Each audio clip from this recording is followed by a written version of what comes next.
What's going on, beautiful people? Welcome to the second day of Off the Ball Network Super Bowl week.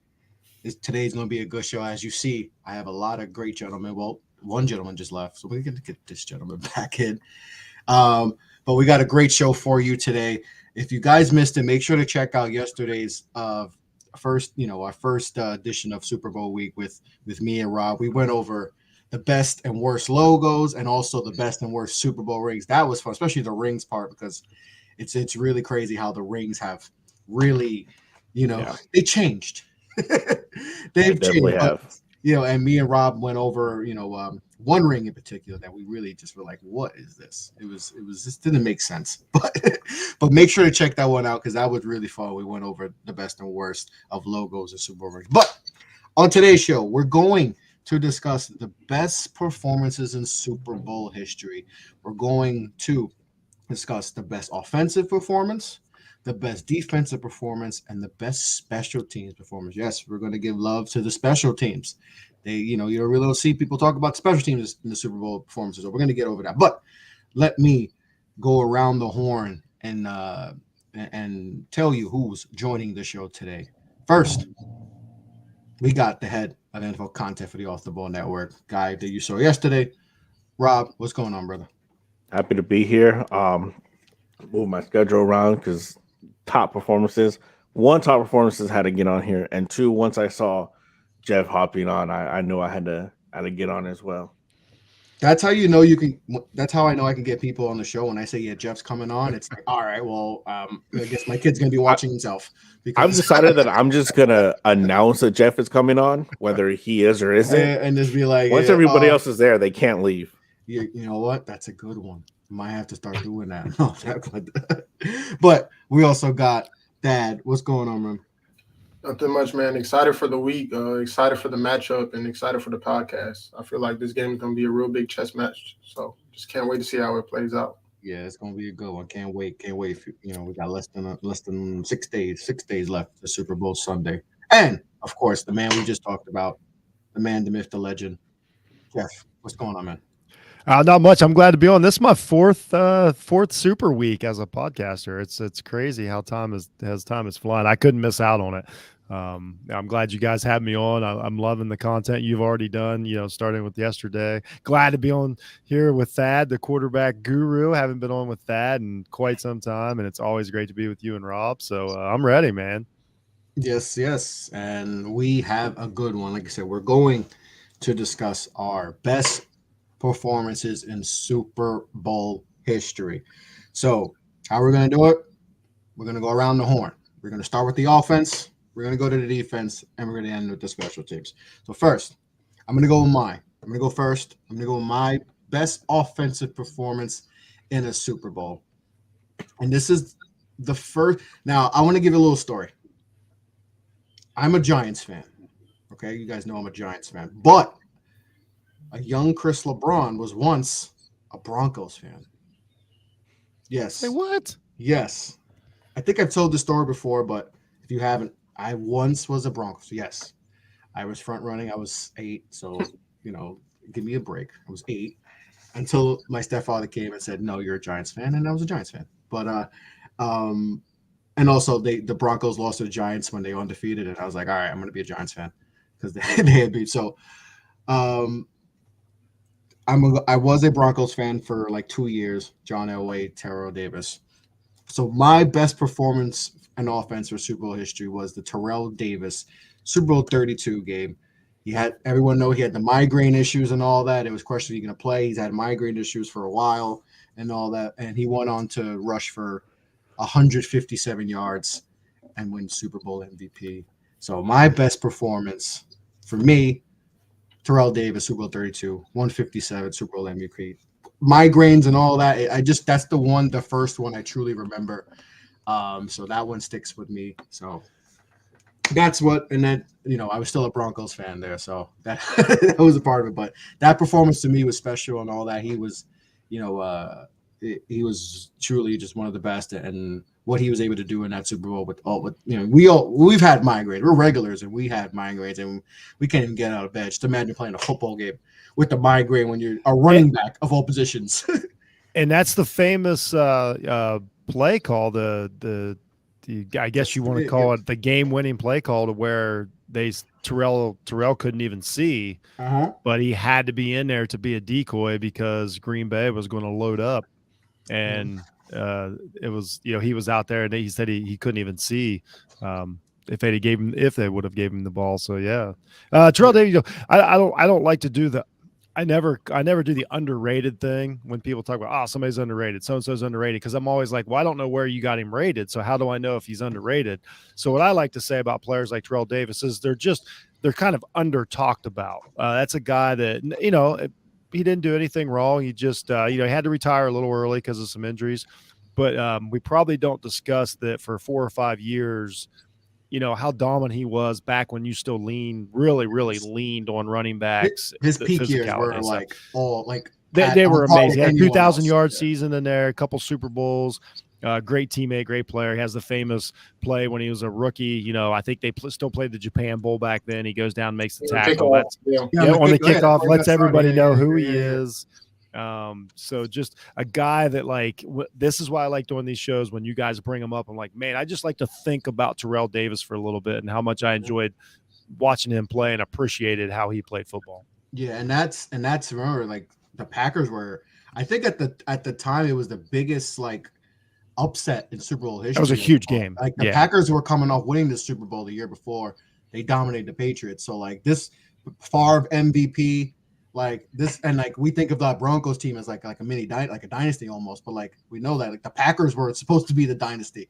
They were supposed to be back to back. They were the favorites. They were double-digit favorites, I think. So they were going in dominance, and for Terrell Davis to do what he did, and the storyline too behind everything. Elway has gotten his ass kicked at all these Super Bowls and all that, and is he gonna get it? So that was a big fact. I think that was the helicopter game too, right? Was that yes the game? So that was the helicopter. Yeah, because the next year when they beat Atlanta was not close. Yeah, that was just all it was Shannon Sharp and what was the defensive back with the berets and all that. I forgot his name, but it was all about that. That was a dominant, but. Terrell Davis was great. He was one of my favorite. I remember NFL Game Day too. You ever played NFL Game Day? I don't know if you guys remember that game, but it was. Oh yeah, I remember. That game. That game to me that's why I was a Broncos fan, because I used to play with Terrell. And Davis was there was just something about it. He was so likable. Yeah, he was built like a running back. Yeah, he was so cool. He looked the part. He acted the part. I still like. You still like him now if I hear him commentate or everything. Yeah, still. He's good. He's almost like players.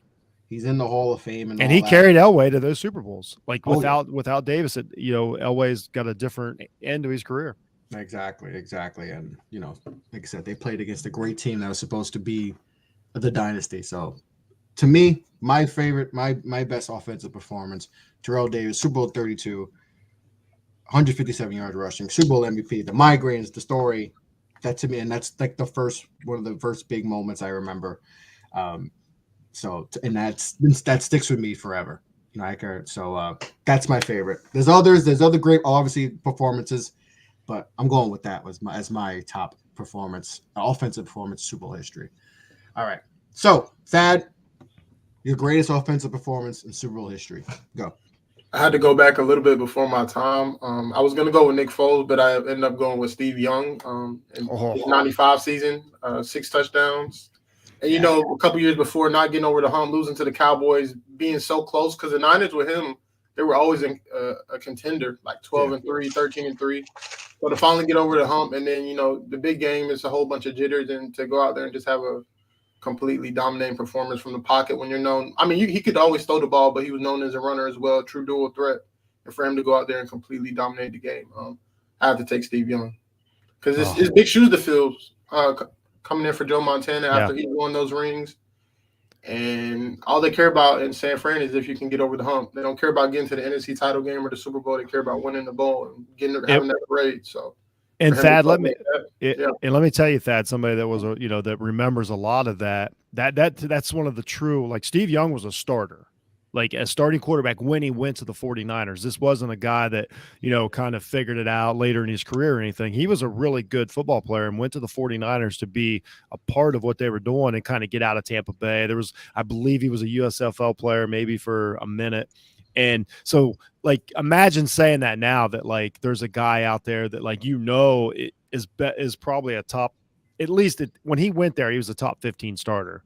Like nobody does that now, and then sits behind a legend, not knowing when Montana was going to leave, and he kind of pushed Montana out the door, which was a huge story. Then Montana wasn't totally done. He had a couple good years with the Chiefs left in him, and Steve pushed him out the door and took over the team. So then all the pressure's on him because you just ran off a legend. And now the ball's in your court. You can't get past Dallas. Green Bay had some great games. Those games with Aikman, Favre, Young, for those 2 or 3 years there were just awesome playoff games. Steve Young got over the hump. And let me tell you, that game was not as close as even the 6 touchdowns. The 49ers could have done whatever they wanted that day. Probably, and overlooked because they didn't have to fight through it. I think we kind of forget that was one of the greatest teams ever. Ricky Waters, Rice is still there. Like truly, Edward Waters, throw that in, is also one of the better offensive performances in Super Bowl history. And it doesn't even touch what Steve Young did. That's a good choice, man. I'm glad you brought that up. They played the Chargers, right? Was that the Chargers? Yeah. Yeah, they beat down the Chargers. Yeah, it was just, oh man, beat their brains in.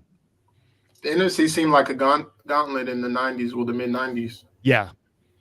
Yeah, it was incredible. Yeah. Really, incredible. The Cowboys, just those teams alone. Well, I mean, even the Giants, going into the early 90s were still a really tough. They were hanging on with LT and them. So it's like 94 when around like LT left. Yeah, they were still okay. Yeah. Then the mid 90s to like they were. I mean, they probably took 3. I mean, I'm not even kidding when I say they probably took 3 years off Montana's career in that last championship game in 90. They imagine that now.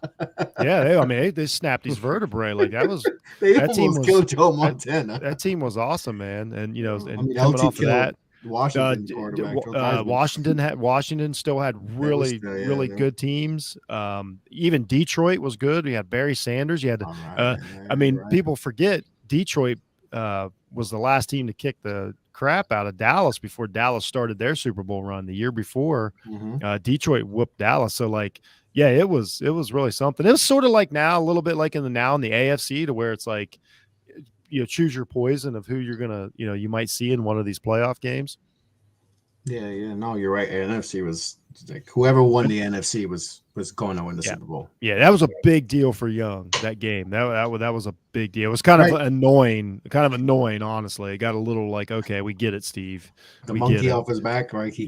But that being said, one of the most gifted football players that I've ever watched play. Just not this nonstop fun. There's really he kind of reminds you a little. He got a little like sometimes it's a little Jalen Hurts. Sometimes he was a little Baker Mayfield. Like the guy just had so many things that he could do and ways that he could throw. And obviously a smart guy. Really thought the game out. He was something else. He's a guy that could play now. Like, you talk about guys. I could tell just by looking at some of the clips. He would be the perfect quarterback now for what a team would want. Oh yeah, 100%. He could play in most eras. Yeah, if Steve Young played where you couldn't hit him, I don't know how you would stop him. I think it would just be off the charts. Oh yeah, 100%. Super Bowl week. We can't mention the Cowboys this week. Yes, it's not your week. It is not your week. You guys don't know what this is. Mo's never seen it. He was like an infant when the Cowboys won the Super Bowl. But yeah, so Steve Young's 6 touchdown performance against the San Diego Chargers. That was one I was definitely considering too. But I don't really remember that one, so I was going with someone trying to remember. But that's obviously epic performance and like the storyline, Steve Young's first Super Bowl and all that. Had to go through a lot of crap, to get there and was able to do it. So that's a good one. That's a good one. Cruz, greatest performance in Super Bowl history by offensive player. So I wrote down 3. Okay. With the assumption that at least one of these was going to get taken. Plot twist. They both got taken. So moving down to my 3rd, that makes me seem like a homer. And if Dad went before his time, I'm going way before my time. I got to go with Timmy Smith. Thank you, Cruz. Washington. That's a good one. So let me throw out some stats for you. For those of you that don't know, 29 carries, 126 yards. Seem like really good stats. Those were his regular season stats. Through, I think at the time it was 14 games, 29 carries, 126 yards. Nobody knew who Timmy Smith was before this game. Super Bowl routed off 22 carries, 204 yards, 2 touchdowns. I believe to this day is still the Super Bowl record for rushing yards in the Super Bowl. And the fact that he was able to do it, just literally as a no-name. Nobody outside of Washington franchise and fan base, probably a lot of the fans didn't know who he was either. What has he done since then? Nothing. But that doesn't matter. All that matters, you rush for 22 carries, 204 yards, and 2 scores in a Super Bowl to help your team win. I think you can't really get much better than that. The only 2 instances that I believe are better than that would just got named by President Thad. It was a weird season too. It was that strike season. I'm about to go way deeper into that game, crew. So lace up your shoes because everybody knows who my number one's going to be. I did the show last year. We'll just touch on it since it's the same game. It's not just my number one Super Bowl performance of all time. It's not just my number one quarterback performance of all time. It's not just my number one sports performance of all time. Doug Williams, Super Bowl 22 for Washington, is the greatest, if nothing else, 15 minutes of football that I've ever watched in my entire life. So his stats are one thing. He threw for 4 touchdowns in the second quarter, down 10 going into the second quarter to a Broncos team, just like we talked about earlier, coming into it, like when the Broncos played the Packers, how the Packers were like definitely going to win. This was supposed to be the Broncos' time.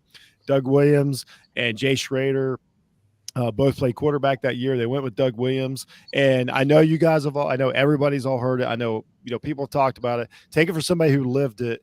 You can't, like, whatever you think the pressure was and the talk was about Doug Williams being a black quarterback in the Super Bowl, it was 10 times more than that.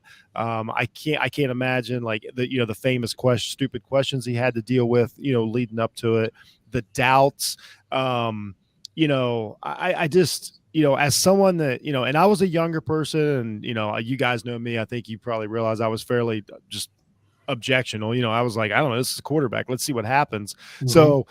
So like a younger generation and a different type of generation kind of clinged on to that of like, everybody that was saying how he was going to fail. I mean, we're talking when you're talking saying a player's going to fail because of the color of his skin.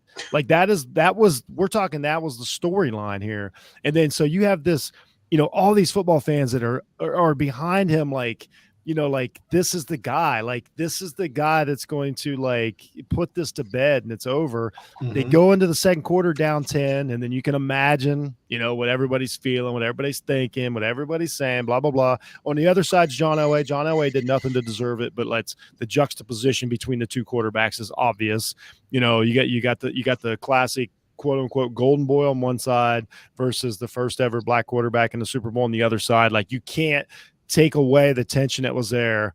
And then it goes to the football field. Doug put all that to the side and honestly played the best 15 minutes of quarterback that I've seen in the Super Bowl, put the game away, and really, I don't want to undervalue the conversation that he started, the walls that he broke down, like this, like it happened in 15 minutes of football. So we're talking maybe 40 minutes of real time, change sports. So it is without a doubt my favorite performance. It's my favorite moment. Every show I've ever done about the Super Bowl, I bring up Doug Williams because of just like, he did it on the field, but he also, like, let's just face it, he had to handle himself a certain way leading up to the game. He had to take I'm sure he had to, turn the other cheek so many times that week leading up to that. And then for them to go out there and just be like, oh no, I was the best player, or Cruz maybe honestly second best player on the field for a game. And it's triumphant. I love seeing the pictures of it. I love how Doug Williams, I love how his life and career went since then. It is just without a doubt my favorite moment in football history. Yep, I know that was a lot, but that was great. No, that was great, and that's a special one. That's a history-changing moment. Doug Williams. That was what did he win, like 49? What was it, 49-10? Whatever. It was a crazy score, right? Yeah, they dominated, right? It was It was A lot to 42 to roll. 10, and Yeah. it just, but it completely, like, that game was over at halftime. Like, let me tell you, when the Broncos came out in the third quarter, there was absolutely no fight left in them. Like, it was completely 100% over. Like, him and Timmy Smith just, and that was a great Washington team, by the way. Like, I think Art Monk, I'm sure, was there. I think Gary Clark, like, those guys were there. So, like, it was a really good team. So, like, the storylines and, you know, and just to be clear, like, also part of it was Doug Williams had -1 yards rushing in the game. Like, so this wasn't like one of these narratives, you know what I mean? Like, this was a guy that tore apart a defense with his arm, despite what a lot of people said leading up to the game. And it was really something to see. Ended the stereotype. I mean, it did. I would hope so. I would hope that if it didn't change people's minds, I would hope at least it opened their eyes. And then now, look, I mean, it's awesome. Now we get 2 black quarterbacks in the Super Bowl, and honestly, nobody really cares. And I think that's the best part of it. You know what I mean? Like, and if you do care, well, you're probably a little behind the times. But you know what I mean? So it's like, so now it just. If you do care, we know what you want. And it sounds crazy, but like, just as a kid of the '80s, like, it was different, and you know, I was just so, like, it was just awesome. It's just a great moment. Yep. # don't be racist. Okay. Yeah. Don't be racist. But yeah, a monumental moment. First black quarterback to win a Super Bowl. But like you said, Jeff, now we won't even say that. That's no longer a saying. The first, a black quarterback wins Super Bowl. It's just, yeah. I mean, winning quarterback. If you don't mind, I mean, we have Patrick Mahomes. That's all. We have a quarterback on the show, like Thad. Like, is Doug Williams like a part of the quarterback world, like, for you guys? I mean, I know it's been a long time ago. I'm just curious. For a black individual, yeah, I would say so. He kind of. Yeah, and I didn't even ask that way. I mean, I just. No, I get it though, but like, he was the first one to really, win on the big stage, and that matters, because black quarterbacks are capable of, reading defenses and processing and doing all that on the biggest stages. So to see somebody win, I'm pretty sure all those younger kids, I mean, I wasn't around at the time, but I know it motivated them to, like, hey, I can play quarterback. I don't have to play receiver or running back or DB, And also, too, he did it coming from, I want to say that Doug Williams actually went to Grambling, right? I'm not being stupid here, am I? I know he coached there. I just didn't want to be like, but then you got, even smaller school guys that came along later, like even like a Steve McNair or somebody like that. Alcorn State. Yeah, I got a lot of, that's another quarterback that I really respect for, for the small school thing and, and fighting through stereotypes and stuff. But I just always I imagine, obviously I would not know, that Doug Williams paved the way, I would hope, for a lot of people. Mm-hmm. No, for sure. He was definitely a pioneer for sure. But that was a tremendous performance too. And so that's going to conclude our best offensive performances in Super Bowl history. A lot of good ones. I'm sure that people will disagree with, but we had 4 really good ones there. So let's go on over to the defense. Our best defensive performances in Super Bowl history. And this one for me is I went with Super Bowl 32. I'm going to go Super Bowl 31. And like I said, another one that stays in my head that I remember very vividly, even as a youngest, probably one of the first Super Bowls I remember truly watching. And that's Reggie White, 3-sack performance, as a member of the Green Bay Packers. That to me was, he dominated. I think he had a play where he literally just ragdolled a tackle with his bare hand, one hand, because he didn't wear gloves. One hand just literally threw his opponent, got Bledsoe. And even Bledsoe after was like, I don't know what happened. Like, the game plan was to stop him, and we didn't do that. He didn't win Super Bowl MVP, which I think is kind of doesn't make sense. But they went to Desmond Howard for the kick return touchdown, which he had like right before Reggie White had a big sack. So for me, my best performance I remember seeing, and this was a close one between this one, and I'm sure maybe one of you guys are going to have the one I have next. I won't say it.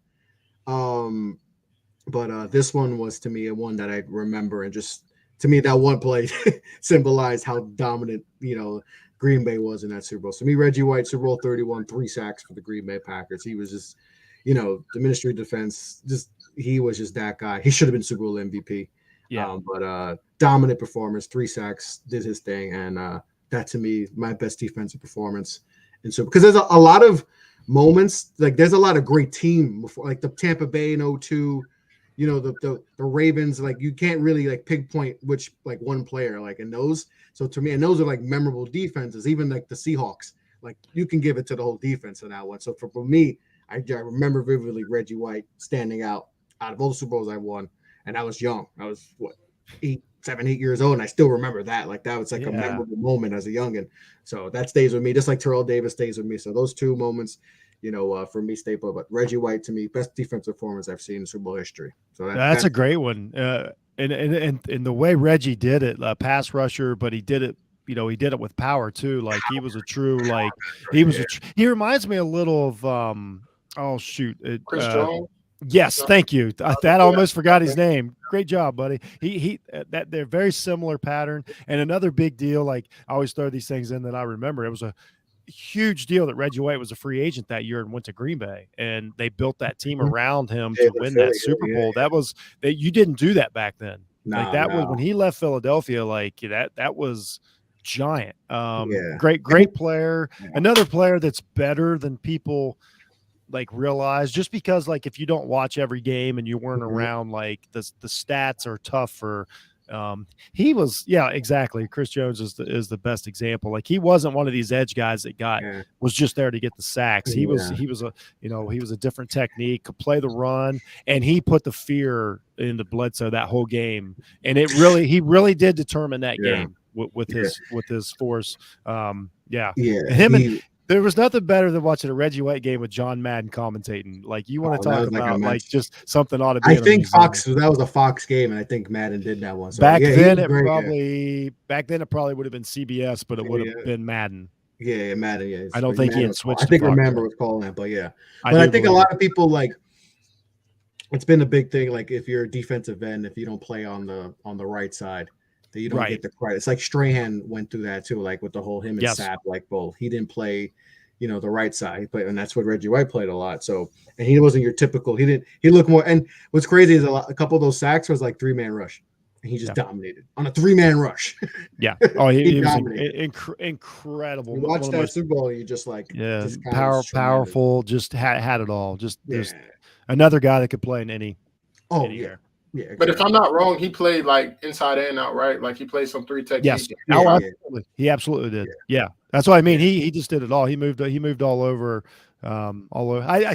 I mean, honestly, he was kind of a more of an Aaron Donald type, but like if you want to mix in like a little Bosa, that kind of edge rusher, you know what I mean? Like a little somewhere in there as far as like he was so powerful. But yeah, well, you got him inside. It didn't matter where you played him. But I believe have the greatest hands ever.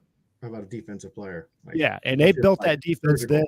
They had a little I think they had a pretty decent nose tackle and stuff that took some of the pressure off. But when you want to talk about a defense. When he was in Philadelphia with the Gang Green defense, that was something to see. But you're right, Thad. He was from 0 to 5, probably 7. He probably played 7 technique if he wanted him to. Dominant. There's a dominant part, but that's my pick for best defensive performance by a defensive player in Super Bowl history. Thad, who's your pick? This one was kind of tough for me because I don't feel like I had that much to choose from. I picked one that I watched. I was going to go with Aaron Donald from last year, but I ended up going with Von Miller. I think everybody can. Yeah, that was my next pick. Dominant performance. He single-handedly, took over the game. I would say, Denver's defense was very good that year. Chris Harris and Aqib Talib and all those guys. DeMarcus Ware. Yeah, DeMarcus Ware was. I forgot he was on. He just got there, right? Like the veteran, Like Carolina dominated everybody that year. I don't know if you guys remember that. Like their one loss to the Falcons it was a fluky game, but the way they smashed Seattle in the divisional round, then they beat Arizona down.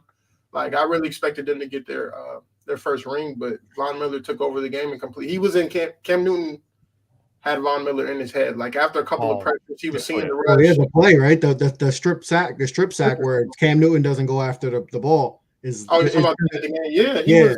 was mentally just out of there. Leaving the pocket, having happy feet, all that. So Yeah. for to have 2.5 sacks and then 2 forced fumbles and 1 result in a touchdown.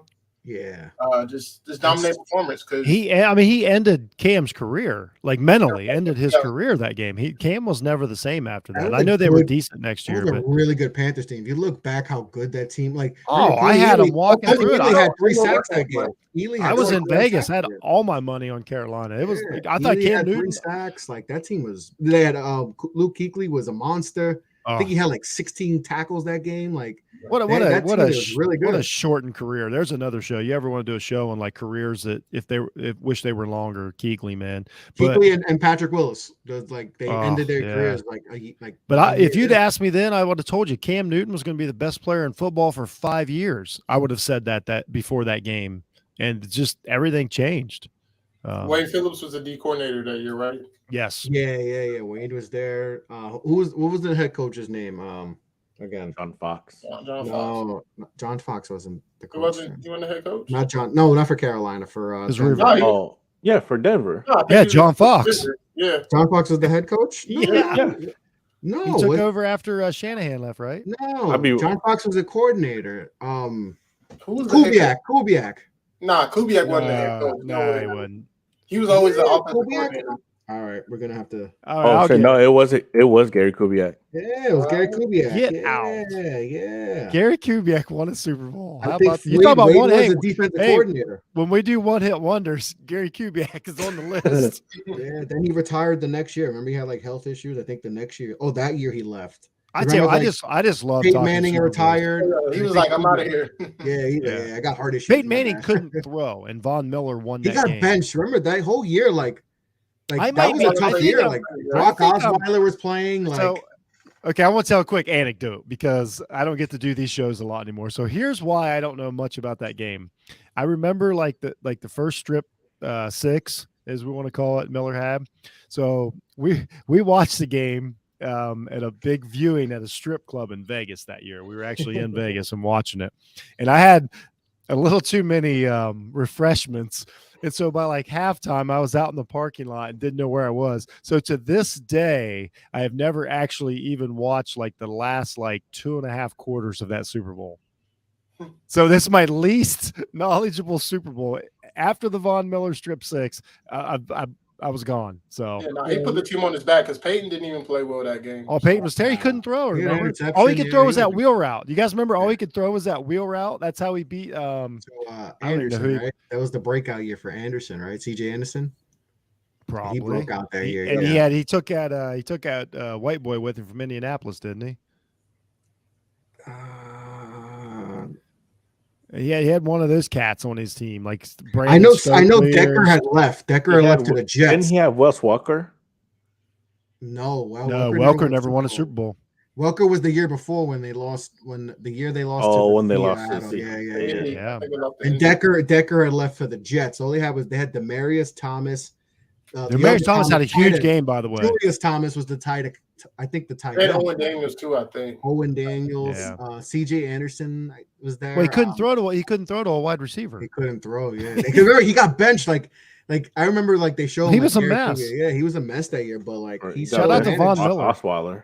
Brock Osweiler. Oh my gosh! Got that man. Got that man. I think Thad might have won. I think Von Miller might have had the greatest defensive player. Well, outside of LT.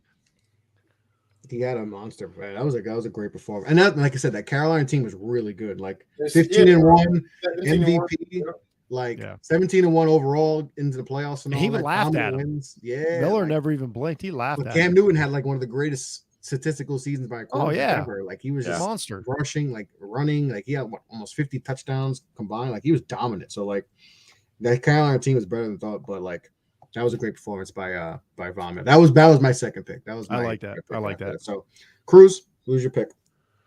I got this guy. In my opinion, he should have won Super Bowl MVP, but one of his teammates did. Dwight Smith, Tampa Bay against the Raiders in 37. You could have gave it to 4 or 5 people on that defense. True. Yeah. I know Dexter Jackson had the 3 picks, but Dwight Smith had the 2 pick sixes which to this day is it's still a Super Bowl I think record. everyone had a pick. They knew the playbook. They were like, Yeah, that's that. And people, they knew the whole playbook. And I remember Rich Gannon was like, "Oh my god, they knew everything." oh yeah, We're screwed. yeah, because And then the not senator forget. went AWOL. The Barrett Robbins, whatever his name was, Yep. like he went AWOL, and like it was over from like the jump. Yeah, not to get off on a tangent, but when you have your former OC become your head coach, who basically ran not even basically that was the person who ran your offensive system, become your head coach and changed literally nothing. You're going up against your former head coach, Mr. Callahan did not. Well, what could you do? Like they got to the Super Bowl with Rich Gannon. Like that's the other side of the story. He was an MVP that year too. Yeah, I think he was MVP that year. Yeah, it was just MVP that year. Dwight Smith. They had a good team, like Jerry Rice. Who was the other captain? The Hall of Famer.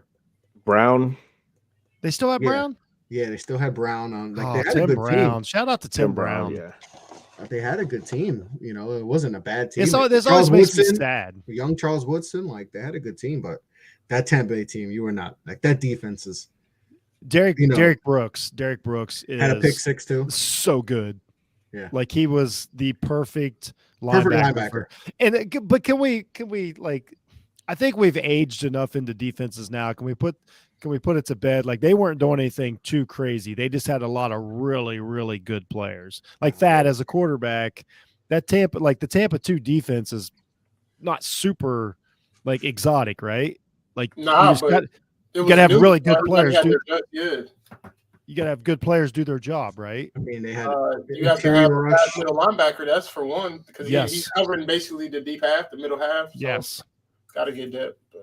But they got a little carried away with that, and they did this a few years ago when Tampa Bay beat Kansas City. I'm like, well, if you have great linebackers that can cover the field, you can do a lot of shit.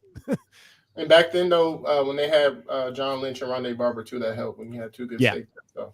Oh, yeah, exactly. That's what I mean. So you have good. If you have great guys up the middle, the Tampa 2 works wonderful. It still does.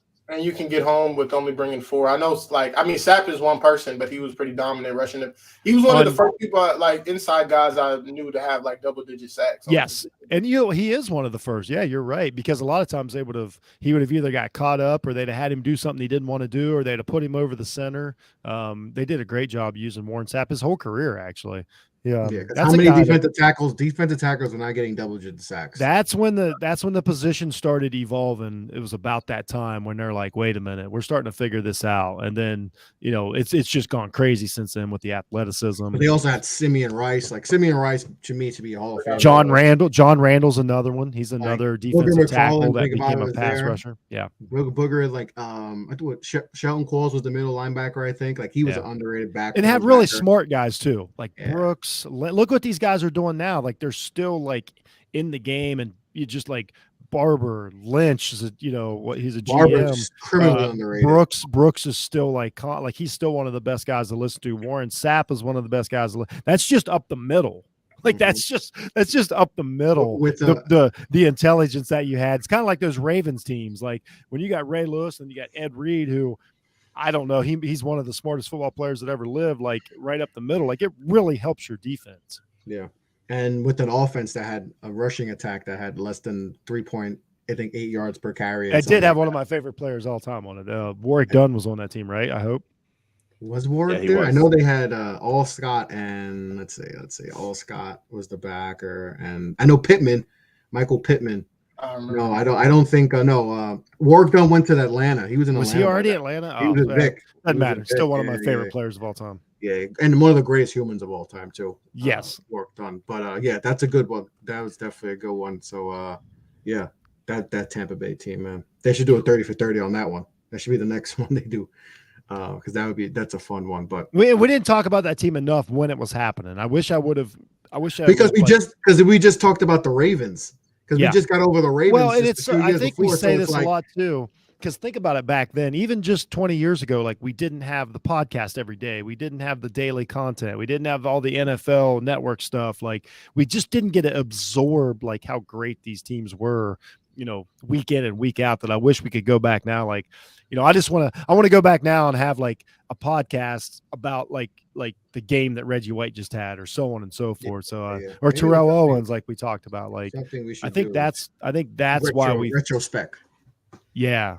So, but yeah, that was a goal. All right, Jeff. So mine is a letdown.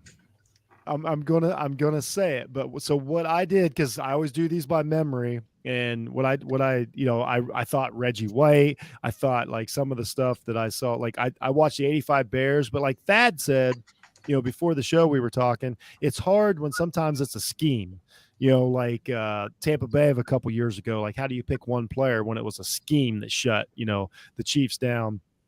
And so then I started thinking about what was the most dominant defensive performance I can think of recently. And it was that Seattle Seahawks team against the Denver Broncos, back in 2013. I'm like, I remember thinking, because Peyton Manning was kind of at the top of his game then, or at least still 80% of Peyton Manning. And they just, that year. And that team for one game was the best defense, one of the best defenses I'd ever saw. So then I'm like, I got to pick somebody off of that. And I went with the MVP. I went with Malcolm Smith. And I remember that game thinking, wait, this guy had a fumble recovery. He had a interception for a touchdown. He had 10 tackles. He was all over the field. And just like Thad said, those linebackers, him and Wagner made that go. Cam Chancellor, they let Cam, so that allowed Chance. So what they did allowed that defense and Richard Sherman, like everything to work. And so I had to pick a guy off that defense, and I went with Malcolm Smith. I could have went with Clemens. I could have went with Wagner. Wagner is who I originally thought. I was like, man, I remember watching that game and thinking, man, this is one of the best performances I've ever seen. And then I was like, well, Malcolm Smith had the numbers. He got the Super Bowl MVP. So I went to Malcolm Smith. Probably a lot of people listening to this don't remember that, but an absolutely dominant defensive performance by Seattle that year. The MVP, they dominated the MVP that year. I mean, that offense was it was never a game. That's right. It was never a we're talking against Peyton Manning. Over his head the first play. Yeah. They were so fast. They were so much, just the youth, the athleticism. That's another one of those teams that I'm like, how did they win one? And I know they easily could have won two, but they also needed a freak play. But I'm like, how do they win? How does that defense win one game? Well, because a certain quarterback decided to throw into I know he's so short he couldn't see over the line and decided to throw into still though, like the play's got to be called, so on and so forth. And it was just one of the. It wasn't a boring game, even though it was a complete blowout. I enjoyed watching that defense the entire time. And Smith, he didn't have not a super long career. He's not going to be a Hall of Famer, but for one game, he played his position as well as you can play it. And that team went home with a victory. Yep. Dominant performance in that. The thing with Malcolm Smith, though, I will say, and mind you, I've been a Malcolm Smith fan since he was at USC. Okay, great. He benefited from that ridiculous offensive line of Martellus Bennett up front, defensive line, Bruce Irvin up front, like that. Absolutely. That defensive line. Irvin, absolutely insane. Yep. But because even on his pick six, it wasn't just like he dropped back into coverage where the quarterback's eyes. It was a hit arm. It got to Peyton Manning's arm, not to take away from him.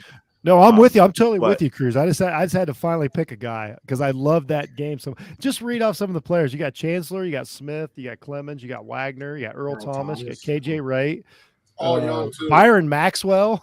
Remember how good he was?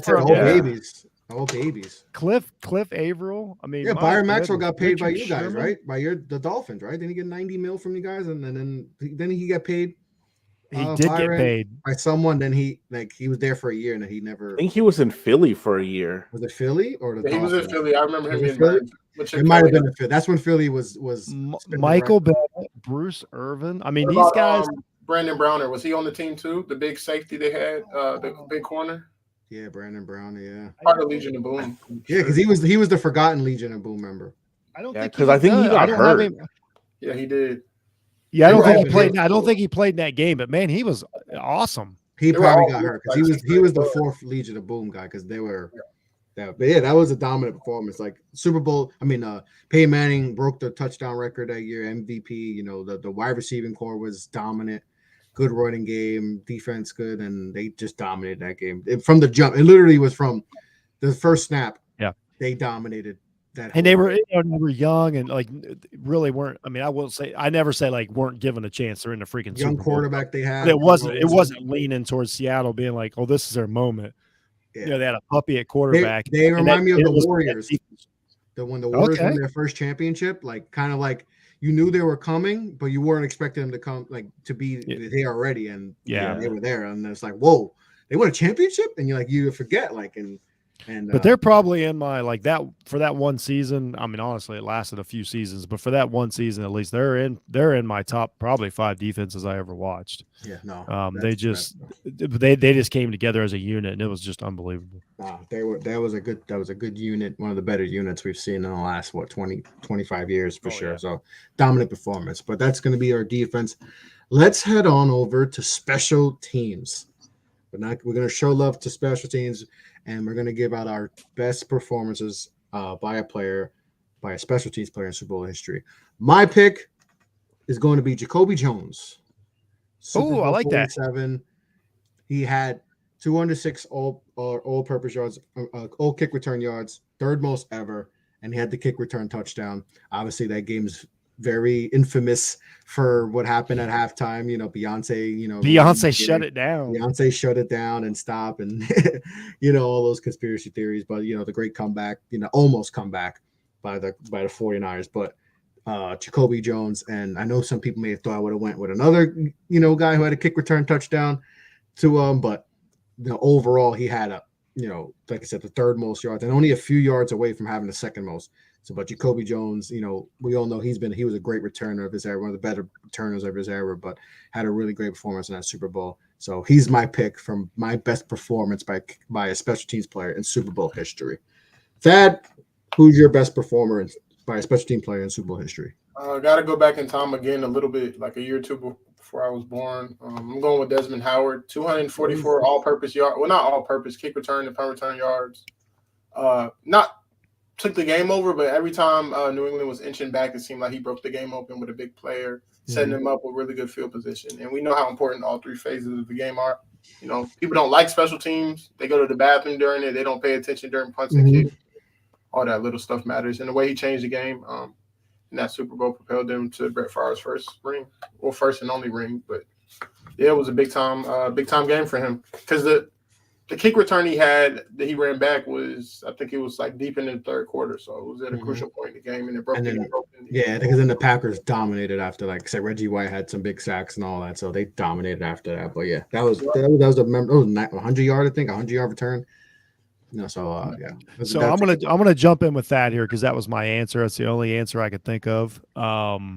And what he said is true, and he touched on it. That's exactly what Desmond did that game. Is like the kick return was one thing, but Favre, like the Packers offense wasn't playing great. Like that touchdown wasn't like icing on the cake. Like it was necessary. Like it was a big deal that they got that. Parcells had a good defense in New England.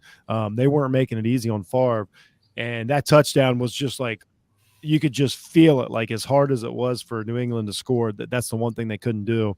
And it did. It felt like every time like they punted, he was getting yards. Like he would stop the momentum of New England every time. So the only answer I could think of was Desmond Howard. So I'm with that on this one. Yeah, that's definitely going. So Jeff had the same one. So Rob, who's your performer? This one was tough. This guy didn't put up numbers like the other 2 guys did, but I think when he made his play, to me it was a significant time in the game. Percy Harvin, that kick return touchdown to start the second half.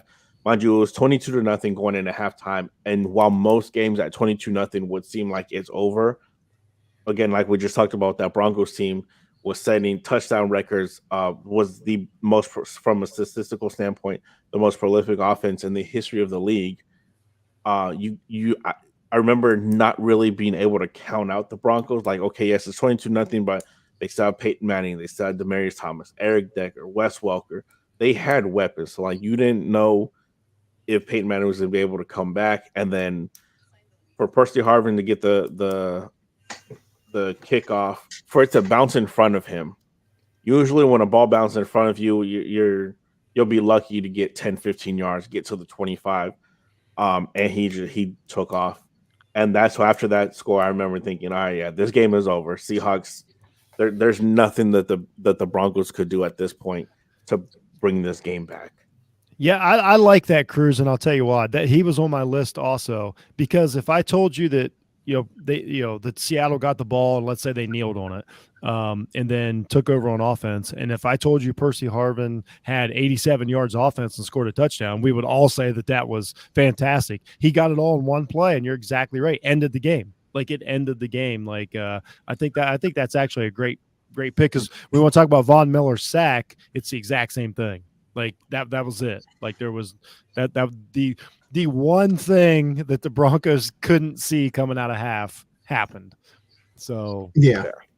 And I like that. I like that's that a good pick. one. You know what's an one, and this one hits hard. It's the Ravens one, because you remember the Giants, Ron Dixon kick return touchdown, and I think this cuts it down to a 14-point game. So we got some momentum.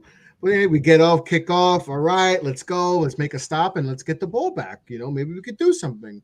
But, they had themselves a really good kick returner called Jermaine Lewis. Ooh, he takes boy, it back he to was the good. crib. Takes it to the crib. So that's the first time ever back-to-back kick return touchdown to Super Bowl. I don't know if it's happened in the regular season, but like that really ended it as like, okay, we're not winning. That's a great one. Do you think people remember kick returners? Like, does anybody remember kick returners? I don't know about these young kids. Like, do you guys remember? Like, we're talking. You talk about Hester. You talk about Dante Hall. Does anybody remember Dante Hall, with the Chiefs. Oh yeah. What like we don't joystick. He was the human joystick. If I just throw it out there right now, we like us four here watch as much football as any average or beyond average person in the world. Who's the best kick returner in football, or does it even matter what the answer is? Is there one? Is there a kick returner anymore? I mean, none right now. I can't think of one. Wait, Cruz got one. No. I thought we were talking about all time, but no. Right now, like who's the best kick returner in the NFL or college or anywhere? We don't even get to see kick returns like that. There's no kick returns anymore. I get it. I mean, it can't. It's not still. It's not like how we were when I was growing up, where you knew everyone's. I grew up with and you needed a kick returner. If you didn't have a kick returner, Mel Gray screwed. Like I remember the Giants for years, like we didn't have a kick returner, and that was like a big thing. It was a big deal. We did not get a kick returner until we got Brian Mitchell. We had Brian Mitchell, who we got from the Eagles. He was a good kick returner. But he wasn't good when we got Josh Cribbs. Josh Cribbs was a kick returner. Dante Hall was a kick returner, punt slash kick returner. But that was when you done. You needed one. You drafted a kick returner. Yeah. Like you didn't now you wouldn't even think about drafting a kick returner. Whoever make your lowest receiver on your depth chart. Yeah. Like, whoever hey, just don't fumble. Yeah, just don't fumble because it's gonna be kicked out of bounds 90% of the time. But like back then in the 2000s, you drafted like the Bears went out and said, okay, because Devin Hester was kind of like, he was a cornerback, but he wasn't really good. But they were like, he's really fast and he takes things to the crib. We're going to draft him in the second round. And we don't know what position he's going to play, but we know one thing he can do really well, and that's return the ball. And that's why our Bears team was so good, because Ted Ginn was like that when they drafted. I mean, try to remember what the fear of your team kicking to like Deion Sanders. Yeah. Like think about last week in Kansas City. Yeah. Oh my God. Well, I can talk about Darryl. We can just do a Darryl Green podcast. Let me talk. I'm down. But think about it, a week ago, Kansas City gets a punt return and they get 30 yards on it. And it basically put them in position to win that game. That was every punt. Like you had to worry about that every punt, every kick back then. It's the weirdest part of the game that's just gone now. Like I remember Mel Gray for the Detroit Lions. Every time he got the ball, you never know, this might be it. Or, Desmond Howard was a little like that for a while. And it still happens, but now it's just like a different guy does it every Like now and then. Alan It's not even. remember Alan Rawson, like he was a solid one. Like there's just some guys, and like It's just crazy to think about that. So that's a job lost in the NFL. So that's what I'm saying. Like, imagine if you see a guy do what Percy Harvin did in this Super Bowl, like it would blow people's minds. I think if Tyreek Hill would have stuck with it and not became a really good receiver, he would have been that guy. You're right, Dad. Absolutely. Yeah, because he was Devin Hester. Yeah, he was Devin Lester as a kicker, as a returner. So, but like it's sad that phase of the game is not there. Like we can't really. It's not there in college. We can't name a kick returner. It's just gone. We can't name kick returners off where that used to be like a argument.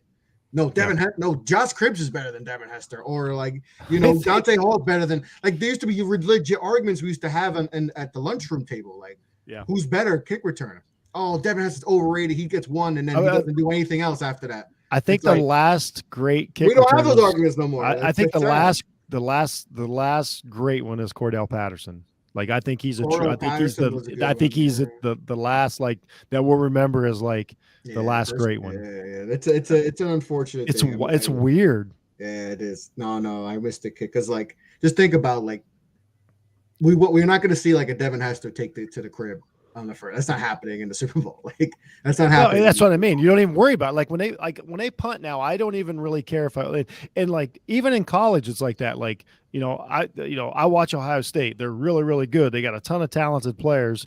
When somebody's getting ready to punt to them, I don't even for a second think that it might go back like I did when Ted Ginn was there.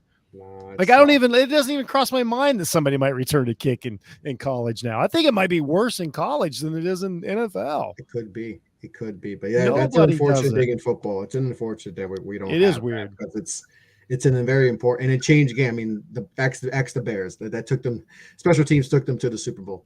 They had her, and that overall, the special teams was really good, everything. But unfortunate. But that's it for our best performers in Super Bowl history. We went over all offensive players, defensive players, special team players, and like I said.